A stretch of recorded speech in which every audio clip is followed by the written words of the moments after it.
1952, the future Kenyan President Jomo Kenyatta is imprisoned by the British colonial authorities. He becomes a symbol of Kenya's struggle for independence. Jomo Kenyatta is viewed as Kenya's father of independence, so to speak. He used to go by the name Johnston Kamau. He used to be a water meter reader in the colonial government's municipal council. He was also fairly well-spoken. I believe that's part of the reason why he was selected from amongst the political intelligentsia at the time. Upon his release from detention, the near-penniless Kenyatta becomes a close friend of the last British governor of Kenya, Malcolm MacDonald. In 1963, Kenyatta is elected as the first Prime Minister and later President of independent Kenya, while Malcolm MacDonald becomes the British High Commissioner. The government and civil service of the new country is comprised primarily of what the British called loyalists. Post-independence, Britain retains a number of military sites in Kenya. Today, Britain trains 6 infantry battalions in Kenya every year. 60 years after independence, the Kenyatta family is one of the wealthiest in Kenya. The Kenyatta family have vast investments in land across the country, right down to the coast, all the way up to the what was called the White Highlands.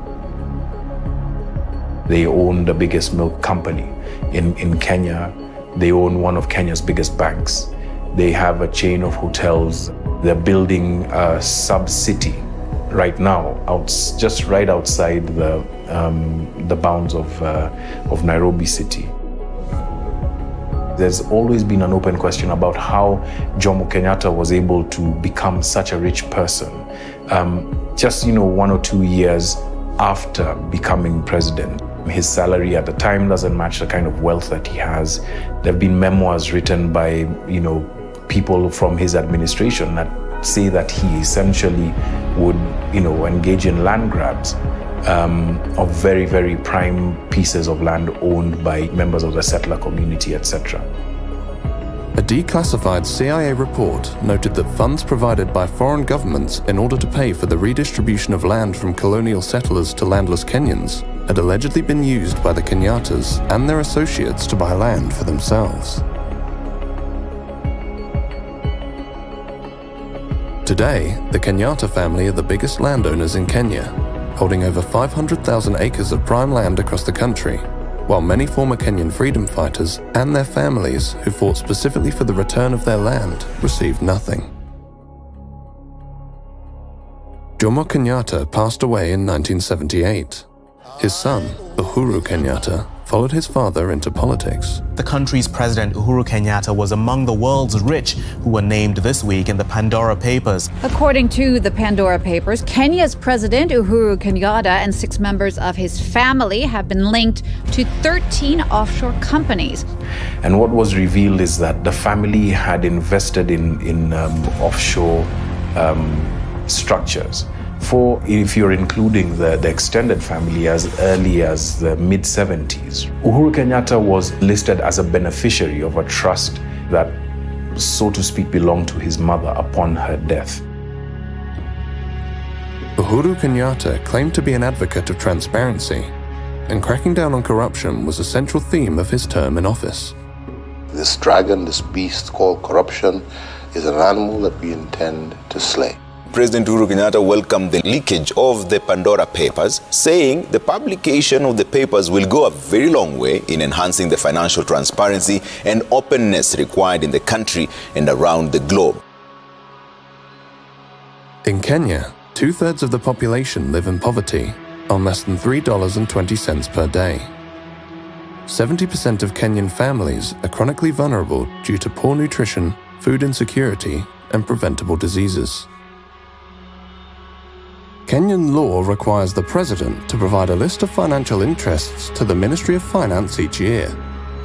What we own, what we have, is open to the public, and we declare every year. And I've always said, if there is an instance where somebody can say that what we have done or obtained has not been legitimate, say so. We are ready to face any court. He said that he's made his wealth declarations, but we've never seen them. Secondly, families of politically exposed persons don't have to declare their wealth. Between the year that he got in 2013 and today, those have been very good years for the Kenyatta's wealth. There is this feeling that the Kenyatas, as well as other political elite, they have become fabulously wealthy at a time when Kenya is suffering from the worst levels of corruption that it has seen in years. How it's been described is that there's been one rule for the elite, especially the elite that's connected to power, and another for everybody else. So that's what the perception is. I think I'll leave it at that. Yeah. The Kenyatas are what are known as politically exposed persons, or PEPs. A politically exposed person is someone who holds a public function and as a result presents a higher risk of being involved in bribery or corruption. Politically exposed persons, in theory, have access, or potential access, to public funds within particular countries, and our investigations have come up with lots of evidence that unfortunately there are PEPs who have been stealing public funds and moving it into places like the UK, either to hide it, to clean it, or to spend it. So PEPs are incredibly significant when it comes to the money laundering picture. And that's why professionals in the regulated sector, in the private sector, are supposed to do enhanced due diligence whenever they have a client who is a politically exposed person. Unfortunately, there are multiple cases that we have found where that clearly hasn't happened. I could think of one, former political official who was accused of embezzling a lot of money. This was splashed all over the internet. Within the 5 years following that, this person was able to open several UK bank accounts, took out a few mortgages on UK houses, opened a UK company. Can you share who that person was? Because of slap suits in the UK, which I'm sure you're really aware of. We're very aware of them, unfortunately. I have to literally libel check everything I say, learn it like a script, and then say it. So I can't. Even if that is already in the public domain? Yeah. It's a big issue. Journalists like yourselves, NGOs like us, are often targeted by very expensive lawyers in London, unfortunately, who take on dubious clients and basically pursue NGOs, pursue journalists for daring to mention the corrupt dealings of these people.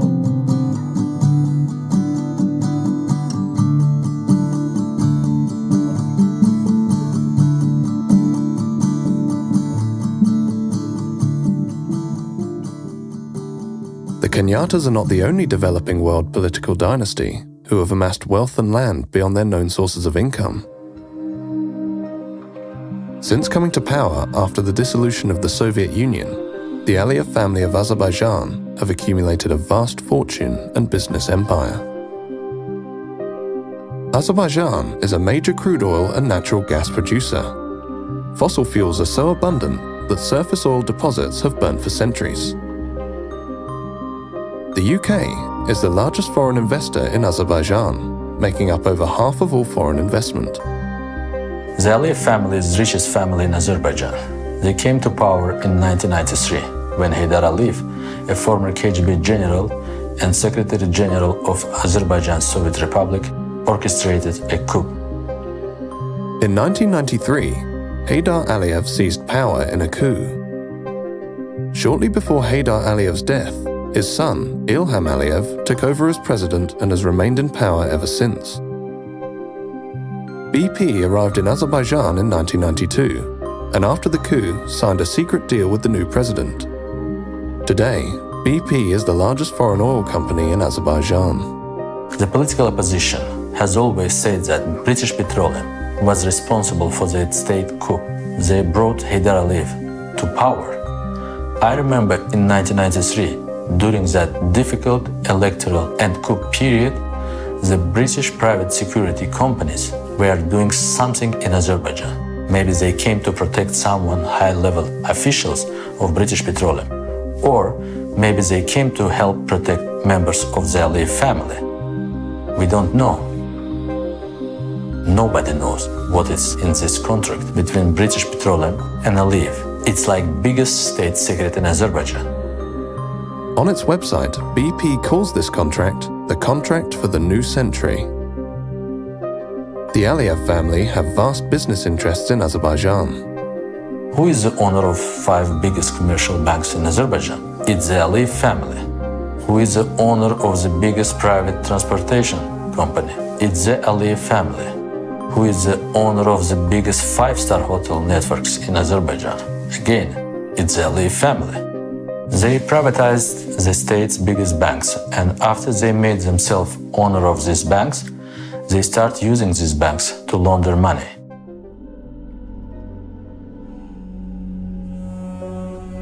Heads of state and other major figures have deposited vast assets offshore. It's according to a review of nearly 12 million files from around the world. It's the latest report by the International Consortium of Investigative Journalists.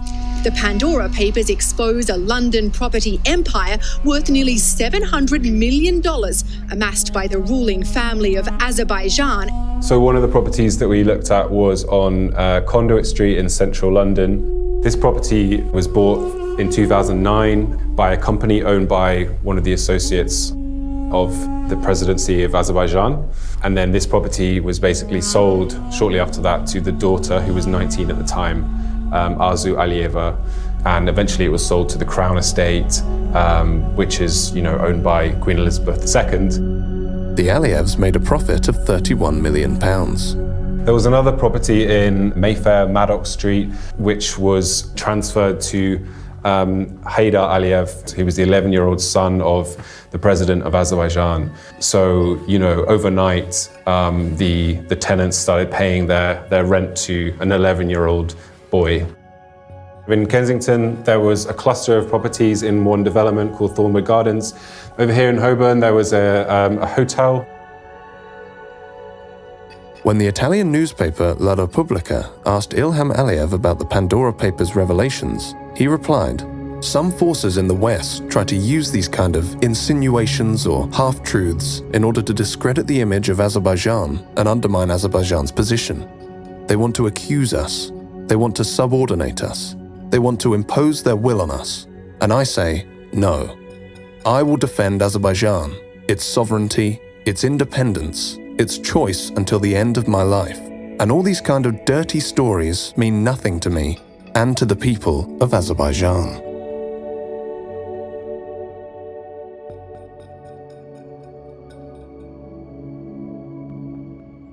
In the Pandora Papers, we saw dozens of politicians and world leaders, current and former world leaders, with wealth offshore. Offshore service providers are supposed to conduct enhanced due diligence and really scrutinize the sources of wealth of the politically connected people that they provide services to. The Pandora Papers revealed that offshore service providers did not conduct sufficient due diligence on their politically exposed clients. There was some light Googling, running names through risk databases and things like that. The people conducting these checks are really doing checks to be seen to be doing checks. At the moment, it's very hard to pursue large banks and big firms for money laundering offences because we do not have a failure to prevent money laundering offence within UK law, which Transparency International very much believes we should have. Our research identified 582 UK individuals and firms who were involved in major money laundering cases. You have people who will turn a blind eye to anything they may discover, proceed anyway, and those who maybe don't do enhanced due diligence when they should. You will find individuals and firms that will actually deliberately go out to try and get the services of those who are potentially involved in corruption and criminality because it's big business, it's big money. There are 84,000 UK properties that are owned anonymously.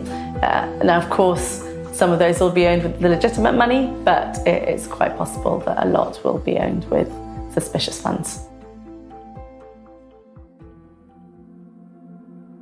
Baku, the capital of Azerbaijan, is an unusual place. It is not just the prevalence of stray cats that make it unusual, because even more prevalent than cats are police and security officials. There is a security official on every street, on every corner, even underneath bridges. Ornate parks of marble and sandstone are scattered throughout the city. Only in the suburbs and on the edges of Baku is the fairy tale confronted by reality. In 2005, Azerbaijan signed the UN Convention Against Corruption. One of the requirements of that treaty was to implement financial declaration for all state officials. Parliament ratified that treaty.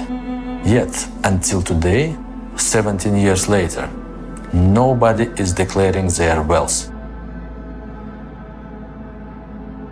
The first journalist who exposed the huge corruption in the government was killed at the front door of his house. After that, we saw that all journalists who spoke about stolen assets, they have a problem. They are put in jail. Their lives become extremely difficult. They are prosecuted, they are blackmailed with private family issues.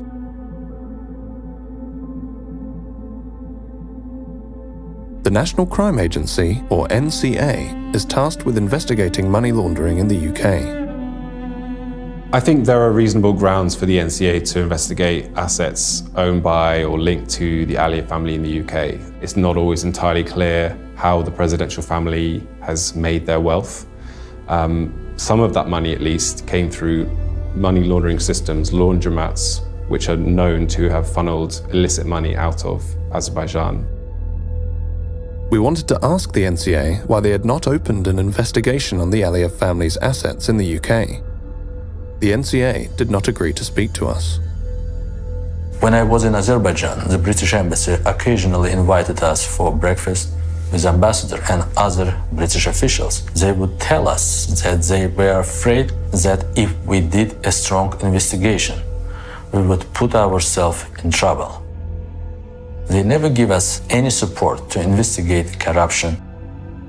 British politicians, including British politicians in the Council of Europe Parliamentary Assembly, tried to wash the negative image of Aliyev. You know who is the biggest lobbyist in Azerbaijan from the UK? It's the son of the Queen, Prince Andrew, Epstein's friend. He is also a friend of Aliyev, a very good friend. Every 5 years, the people of Azerbaijan elect a president. And every 5 years since 1993, that president's name has been Mr. Aliyev. In the 2008 election, Mr. Aliyev received 89% of the vote. In 2013, he received 84.5%, and in 2018, he received 86% of the vote. During the 2018 election, Emin Huseynov worked for an NGO investigating electoral violations. We observed the elections and discovered irregularities. After that, the government closed down our NGO. They confiscated all our equipment. They put most of us in jail. I decided to escape. The police in Azerbaijan were looking for me, as if I was the #1 terrorist in the country. They put my photo at the entrance of all metro stations. The taxi drivers and the bus drivers had my photo. I changed my appearance. I grew a beard and dyed my hair blonde. Secret agents were waiting in front of the Swiss embassy. They asked the guard, "Have you checked him?" And the guard replied, "This is not the guy you are looking for. The guy is a foreigner." Switzerland protected me. And after 10 months, the head of the Swiss Ministry of Foreign Affairs came to Azerbaijan, and he was able to take me with him to Switzerland. After that, President Aliyev illegally cancelled my passport and he stripped me of my citizenship.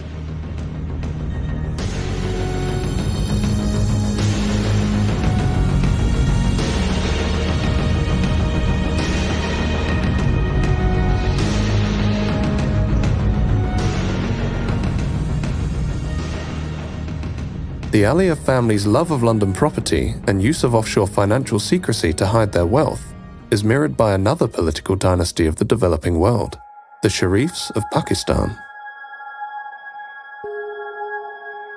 The Prime Minister of Pakistan has been disqualified from office. The court also disqualified the country's finance minister, Ishaq Dar. This verdict was unanimous. All the 5 judges declared that Prime Minister Nawaz Sharif is not an honest and sagacious person, and hence he should be disqualified. Nawaz Sharif is the 3 times elected Prime Minister of Pakistan.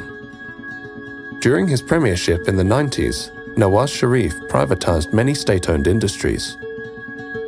The privatization policies which were initiated by Mr. Nawaz Sharif during his stints as Prime Minister during the 90s, that is the start of corruption, where a lot of state holdings, they were portrayed as if they are making losses, and then they were handed out to different political backers of Nawaz Sharif, his friends and his business associates. The government of Nawaz Sharif then passed a law that the tax authorities in Pakistan could not question the origin of money that entered Pakistan from abroad. One thing which we need to remember, and this is very, very important. When you're in the power, you can make laws according to your will. You can actually manipulate the system. You can bribe the people. You can get cuts from wherever you want. And this is what the Sharifs has been doing, and this is what they've been accused over the years. It's a close-knit family affair. In the case of Hudaybiyah paper mill, once you look at the directors and shareholders, it's only the entire Sharif family, the immediate blood relations, and a few cousins who are also mentioned as directors. To look at the shareholding of Ramzan sugar mill, that gives you an idea that it is run by Chief Executive Officer Mr. Hamza Shehbaz Sharif. Shehbaz Sharif is a younger brother of Nawaz Sharif. He was the leader of the Punjab Assembly while his brother was Prime Minister. He is accused of laundering tens of millions of dollars through the Ramzan sugar mill, a company owned by the Sharif family. Accounts were opened in the name of these low-level, low-wage employees who do not come into the tax net. Money used to be deposited in those accounts, and finally they used to land in the accounts of either Mr. Hamza Shehbaz Sharif, Mr. Sulaiman Shehbaz Sharif, or Mr. Shehbaz Sharif himself. In fact, these files which you see here, it gives the names, it gives the banking documents, the challans, everything which is mentioned in these, all the banking record, the names of the low-wage employees. Here is one example. You look at it. Mr. Masroor Anwar, he is depositing this in the name of Mr. Shehbaz Sharif. This is 1.6 million rupees. This was deposited in Habib Bank of Pakistan on 27th April 2017 when Shehbaz Sharif was the Chief Minister. This is another deposit, 13th May 2016, in the name of Mia Muhammad Shehbaz Sharif, an amount of 6,52,451 rupees deposited in an account by Mr. Masroor Anwar. 1 crore and 90 lakh rupees being deposited in the account of Mr. Shehbaz Sharif by Masroor Anwar. Now, you might ask, who is Masroor Anwar? Masroor Anwar, according to this investigation by the Federal Investigation Agency, was a low-level employee of Sharif family. Your own family member is the finance minister and your other brother is the prime minister. So then entire banking chain was there to facilitate them. And I was talking to one of the sources in the investigation because once they investigated the bankers as to how it was happening under their nose and why they didn't stop all these activities, they said that people used to come with gunmen into the banks. And one of the female investigators said she was crying a banking official that what we could have done. The bank managers, they used to get a call from top executives in the bank. The banks themselves were part of this nexus of covering up the corruption of the Sharif family. The so-called Panama Papers contain allegations of money laundering and tax evasion, involving world leaders and where some of them are accused of hiding their money in many cases in an effort to avoid taxes. It was a surprise for the people in Pakistan because it came out internationally. It had much more credibility because previously over the years, the Sharif family had been using the ruse that all these allegations against them are politically motivated. Sharif's 3 children are named in the Panama Papers. His family owns properties in London through offshore accounts. Sharif's daughter denies owning the London properties. Documents from her allegedly date back to 2006 and show she is a trustee of the properties, not an owner. But those documents are written in a font called Calibri, which was not commercially available until 2007. If you look at 1992 and 93, this is a very important time. Mariam assets grew 21 times. And there's no justification for that. In a single year, you are not a business owner. There's no business under your name, but 21 times your assets are going up. In 1992, Mariam Nawaz turned 19 years old. After the Panama Papers revelations, Pakistan's investigative agencies probed the financial affairs of the Sharif family. The joint investigation team basically found out that Mr. Nawaz Sharif could not justify the assets he had made from known sources of income. That was one of the main charges. The matter was sent for criminal prosecution. In criminal prosecution, there was a trial which went on for almost a year. And in that trial, not even a single answer came from Mr. Sharif about the origin of his wealth or the explanation of those 4 Avonfield flats in London. Where is the money trail? That they have never been able to prove. The Sharif family is believed to be one of the wealthiest in Pakistan, but the origin of their wealth remains a mystery.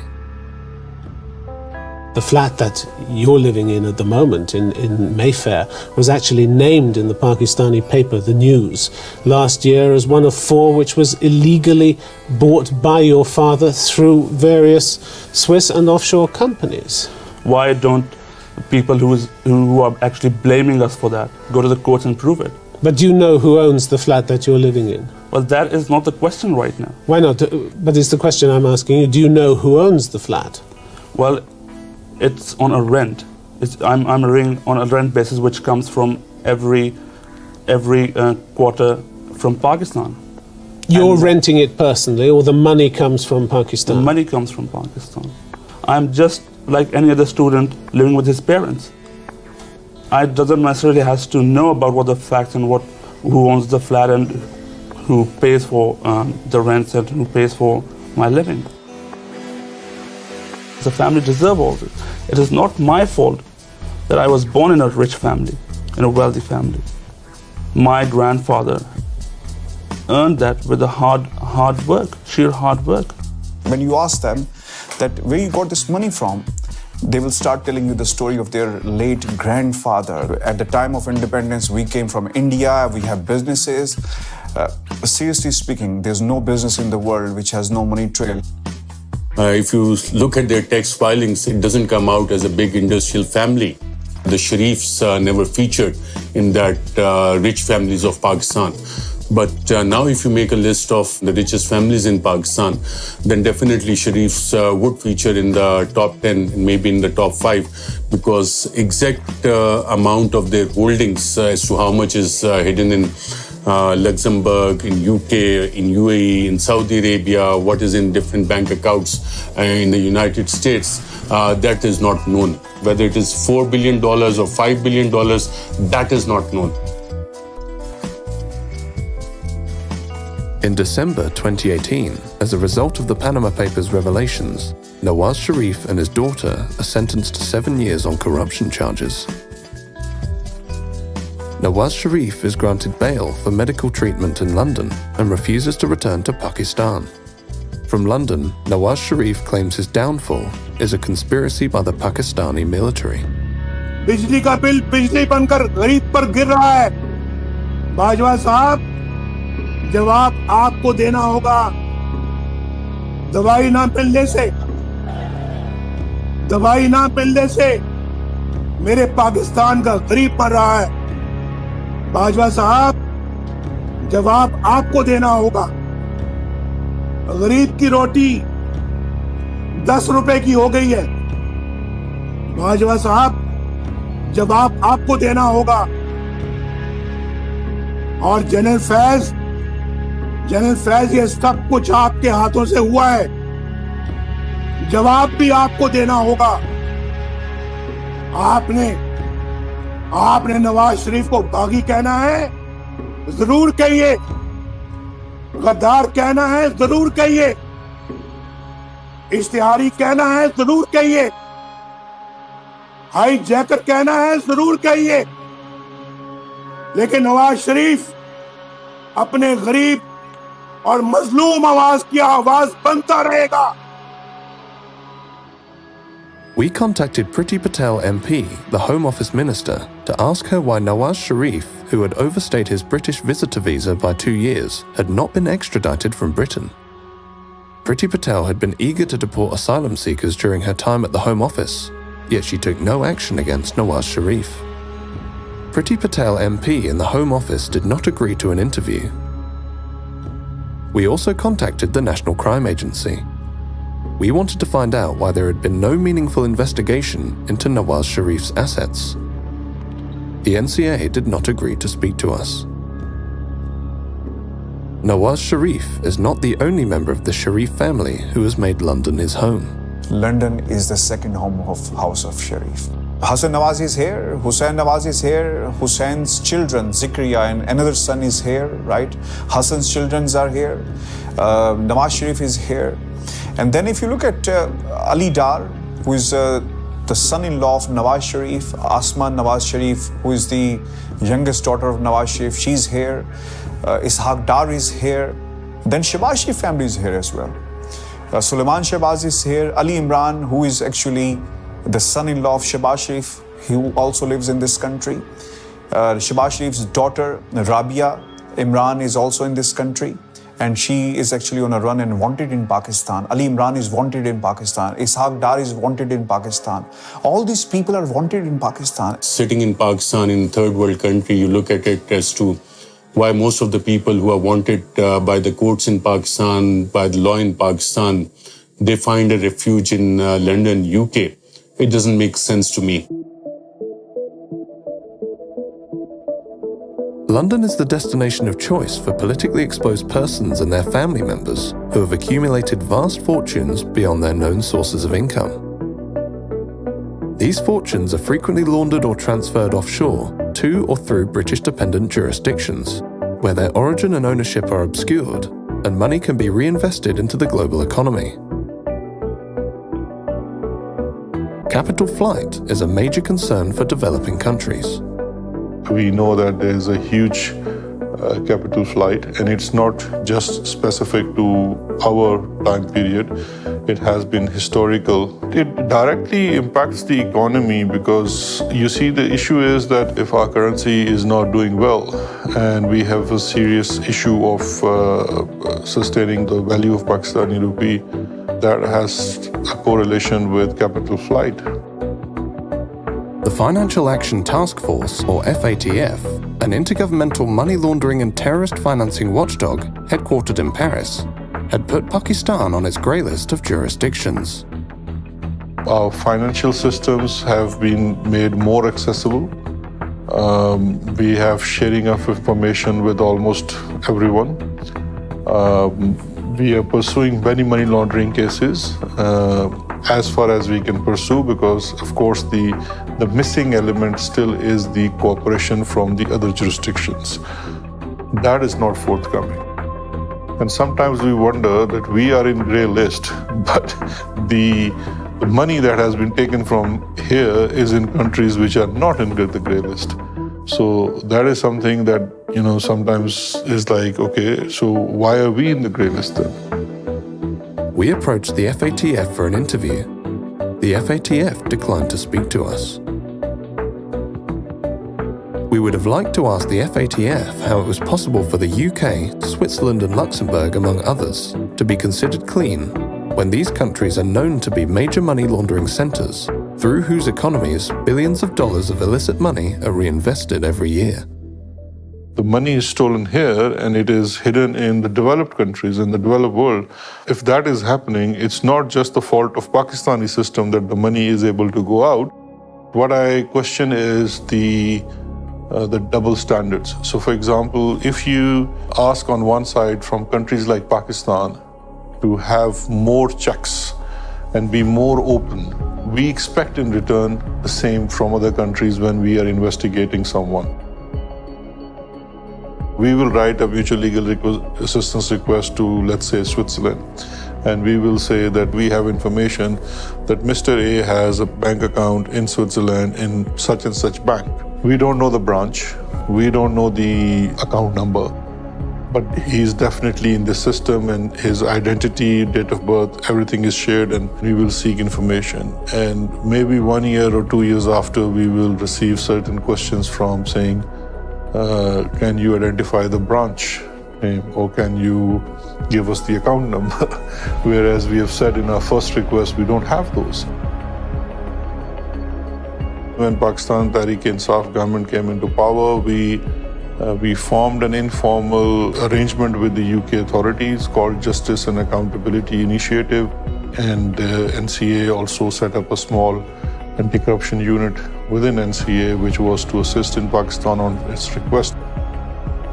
The Home Office and the NCA, the UK's national crime agency, are responsible for dealing with mutual legal assistance requests by foreign states. Pakistan filed numerous MLA requests in relation to the Sharif family's assets in London.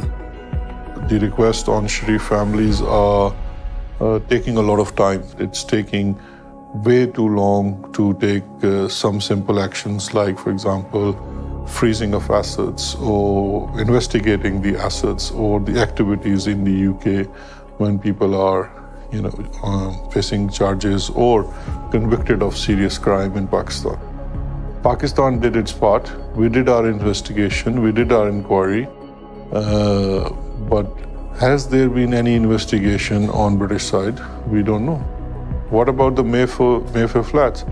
What about the whole property portfolio of Hassan Nawaz that has come in Panama Papers?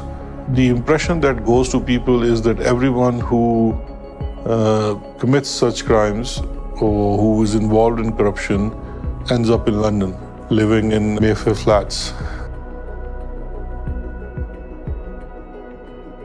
The main issues for developing countries are Western countries. Unfortunately, here in the UK and other Western countries, we can be very good at pointing the finger elsewhere and saying, hey, look at all that corruption over there. But the reality is we are facilitating that corruption. We are complicit in the laundering of public funds because we have a ready-made system ready to go where corrupt individuals can hide, can spend, can clean their money. London and its role in the offshore world is that it's a money launderer's paradise. It's a money launderer's paradise or haven.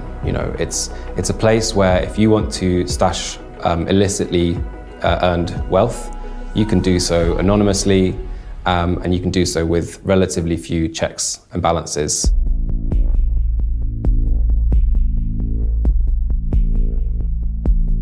The Russian President Vladimir Putin has launched a major military operation against Ukraine. Thousands of troops backed by tanks and missile fire have crossed the border into Ukraine on every front. Ukrainian President Volodymyr Zelensky called on all of its citizens who were ready to defend the country from Russian forces to come forward, saying Kyiv would issue weapons to everyone who wants them. We've already put in place the largest package of sanctions in our history. Today, the White House announced new sanctions against members of the Russian elite. Tying Russian oligarchs directly to assets is proving very difficult because they are all masters of using shell companies and relatives to hide their true ownership. For those who wish to hide their money, British-dependent territories such as the Cayman Islands, Jersey, and the British Virgin Islands are the destination of choice. In the past, Britain has claimed that these jurisdictions are independent and it cannot dictate their laws.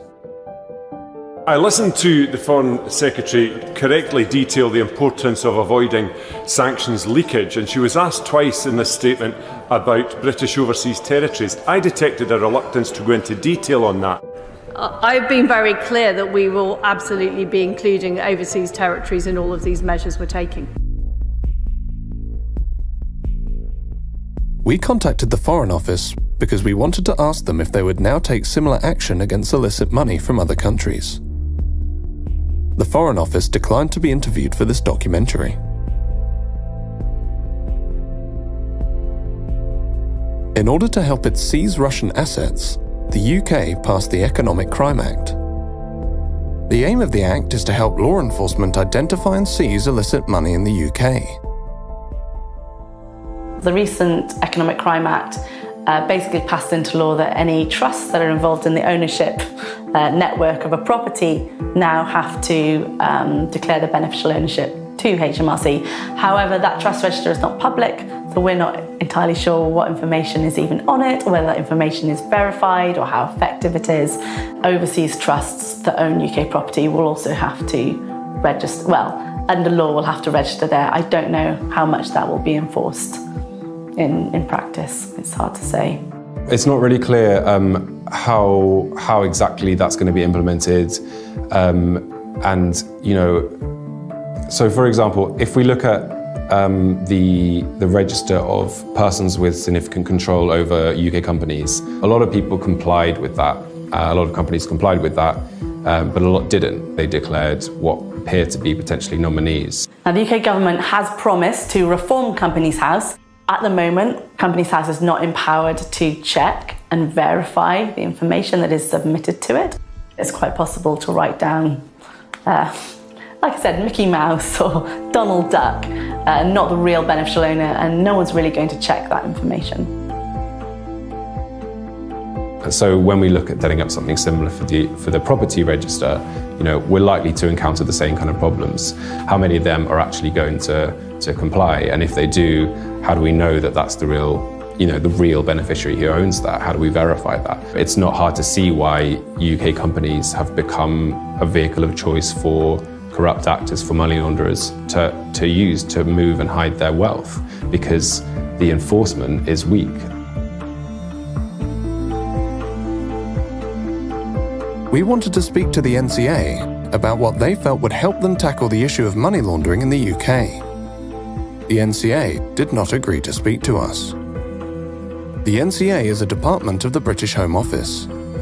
We were interested to find out if the NCA felt it could act outside of the ministry it forms a part of, or whether its prosecutions were directed by the interests of the government, rather than in the interests of the prosecution of crime.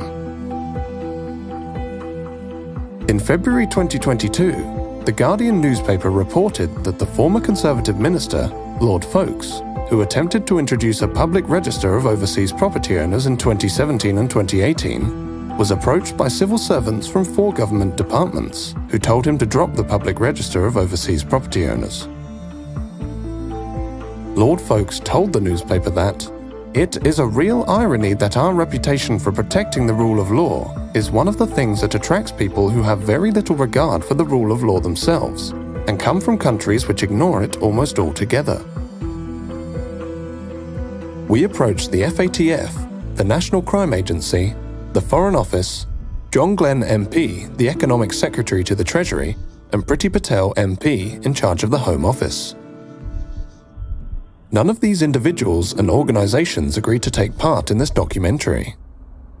But when we contacted Imran Khan, the then Prime Minister of Pakistan, Imran Khan agreed to our request for an interview. Hello, Michael. Nice to meet you.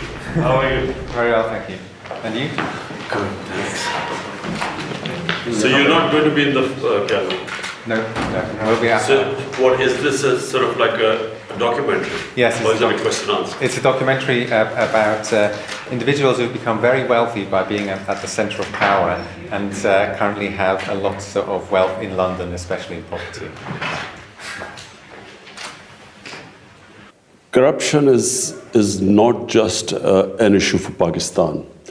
It is an issue for all the poor countries. In fact, I've come to this conclusion that countries are poor only because of corruption, and corruption of the elite. It's the corruption of the powerful that destroys a country, not the corruption of the weak. When I, as a Prime Minister, if I want to make money from my country, steal money and then send it abroad, I can only do it if I weaken the state institutions that would check my corruption. So the institutions get corrupt, and they get weaker, and they cannot stand in front of the powerful. The richer countries must come forward and treat money taken out of poor countries, money laundered out of poor countries the same way as terror financing and as drug money. Because these two, terror financing and drug money, affect the richer countries, the laws are very strict. But there's hardly any attempt to stop this plunder of the poor countries. I feel that there is no incentive for rich countries to repatriate money or take action against these people, because they benefit from them. There are countries that are benefiting from money stolen from our countries and which are parked there. They're benefiting from billions of dollars which flow into their properties and their businesses, stolen from this country. So what incentive would they have? We are the ones who suffer. And this is the dilemma. We don't have the resources to get the money back, and they don't have any incentive to send it back to us. So this is the big problem which the entire developing world is facing. I guess it's a question of now hiring more expensive lawyers abroad. But you see, when you look at the laws, they basically favor, I'm talking about the richer countries as a whole, they tend to favor the crooks. It is so complicated to get your money back.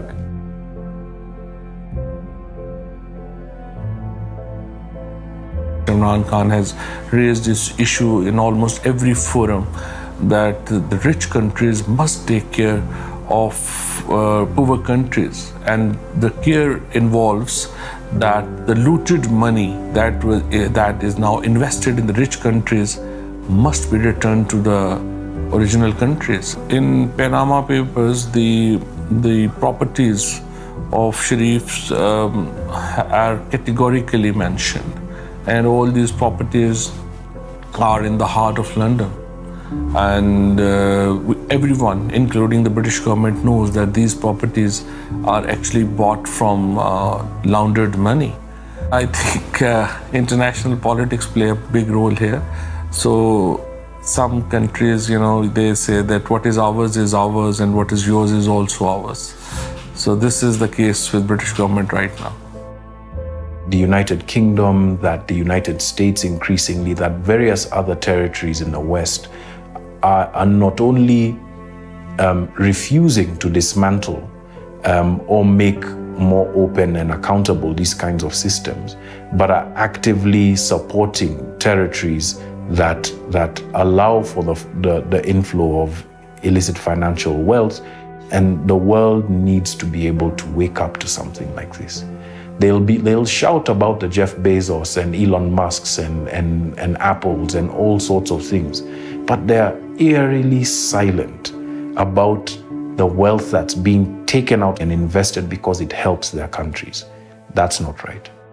We become victims twice, where when we are asking for our wealth to be returned, it becomes so difficult for us to have that happen. The Congolese still don't have the wealth from Mobutu Sese Seko's reign returned. The Nigerians still don't have wealth from Sani Abacha and many other people returned. I'd say the same probably of the Dos Santos regime. Countries that actively build these systems, actively finance these systems and protect them, don't do enough to be able to make them more open and accountable. That's just not right. Offshore leaks have revealed time and time again that politically exposed persons use secrecy jurisdictions to hide their wealth, launder their wealth, and reinvest that wealth back into the global economy. A large part of the international financial system and many of the major financial secrecy jurisdictions are controlled and regulated by Western interests. Imran Khan frequently spoke out against money laundering and offshore financial centers. His government challenged Western institutions and governments to return and reveal dirty money and undeclared assets of Pakistani origin, pursued an independent foreign policy, and angered the US by refusing to host CIA sites on Pakistani soil.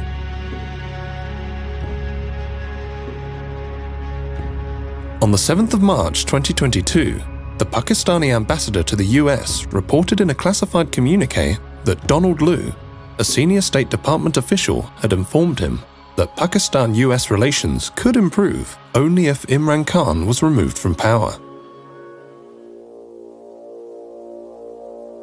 Khan actually accused the US of being behind a conspiracy to get him ousted from power. The Prime Minister of Pakistan accused the US of working with the opposition to remove him from power. There is absolutely no truth to that allegation. We are not going to let propaganda, misinformation, and disinformation, lies, get in the way of any bilateral relationship we have, including with the bilateral relationship we have with Pakistan. Prime Minister Imran Khan has been ousted from power. Lawmakers elected the opposition leader Shahbaz Sharif as the country's new prime minister. A new dawn has started. A new day is coming. Allah has answered the prayers of millions.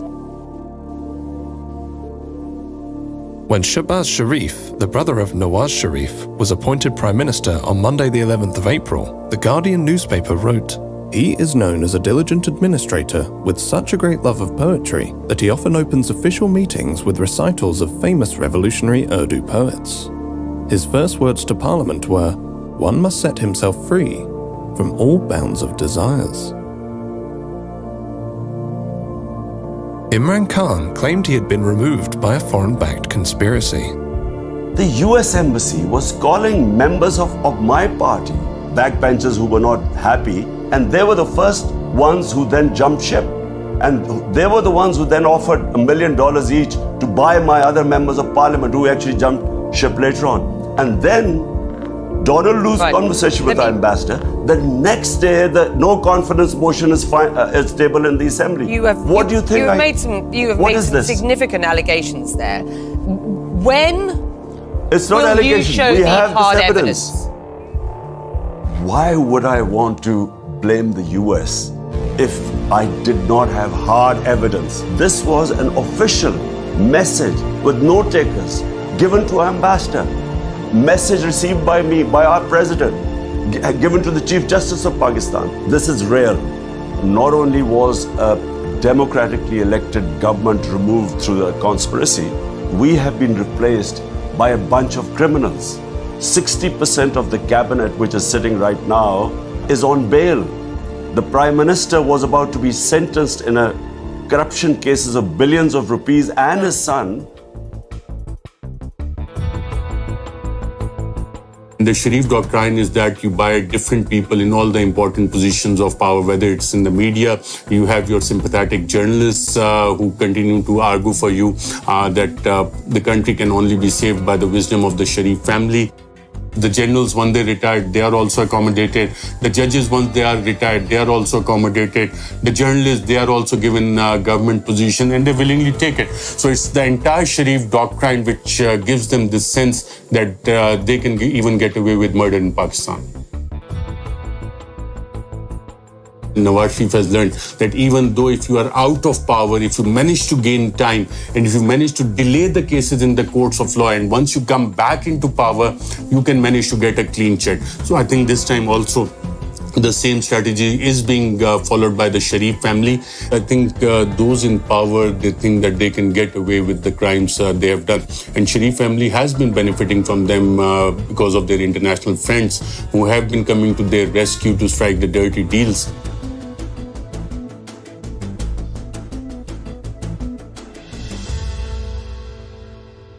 Someone once said that to accumulate wealth beyond one's wildest dreams, one must be close to the individuals who make the rules and who enforce those rules.